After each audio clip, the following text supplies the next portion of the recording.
சீதாராம். நம்ம ஸ்ரீரங்கத்தில் இருக்கிறோம். நமக்குள்ளே எவ்வளோ தீய பழக்க வழக்கங்கள் இருந்தாலும், நமக்குள்ளே எவ்வளோ தீய எண்ணங்கள், தீய செயல்கள் இருந்தாலும், அதெல்லாம் நம்ம செய்த கர்மாவத்துக்கு தகுந்த மாதிரி நம்மளை விடாது. இருந்தாலும் அதையெல்லாம் முண்டி அடித்து அதுலேருந்து வெளியில் வரணும்னா இந்த மாதிரி மிகப்பெரிய ஆச்சாரியர்கள், ஆழ்வார்கள் வந்த தளத்து உள்ளே கூட தலையை உள்ளே விட்டுருக்கணும்.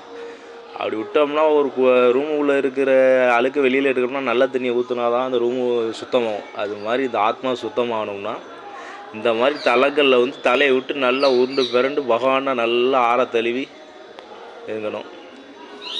இது மிகப்பெரிய வாய்ப்பு இன்றைக்கி நமக்கு கிடச்சிருக்கு. ஜெய் சீதாராம்.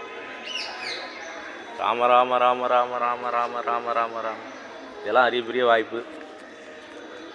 எப்படி நம்ம கெட்டவங்க நம்மளை போட்டு கெட்ட வழியில் இழுத்து கொண்டு அடித்து நொறுக்குறாங்களோ அதெல்லாம் பிடிச்சிட்டு நானும் நல்ல வழியில் போய் நான் ஏதாச்சும் பெருமாள் பாதத்தில் போய் சேர்ந்துடும் அடி முண்டிக்கிட்டு வெளில வந்துடணும்.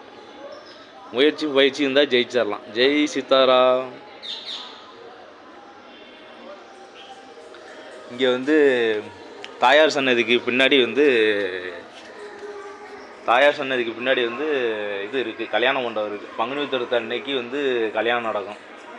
அந்த பங்குனி உத்திரத்து அன்னைக்கு கல்யாணம் நடக்கும்போது இந்த மண்டபத்தில் நம்ம வாரம் வந்து அந்த இடத்துல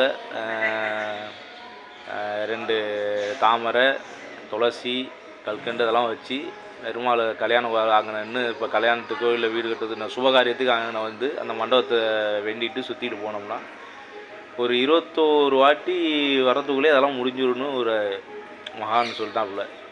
அது நான் அவர் சொல்கிறது மட்டும் இல்லை, இது தாயாரோட கல்யாணம் நடந்த இடம் அப்போ எவ்வளோ புனிதமான இடமா இருக்கும். அதனால் இந்த இடத்துக்கு வந்து பெருமாளை சேவிக்க முடியல, ஆச்சாரியை சேவிக்க முடியல, யாரையும் சேவிக்க முடியலன்னு கவலைப்படாது. நேராக தாயார் சன்னதிக்கு போங்க. பின்னாடி கட்டம் இருக்கும், அந்த கல்யாணம் கட்டம் இருக்கும். அதை போய் சுற்றிட்டு வந்தாலே தாயார் பெருமாள் எல்லாரையும் சேவிச்சதுக்கான பலன். ஜெய் சீதாராம்.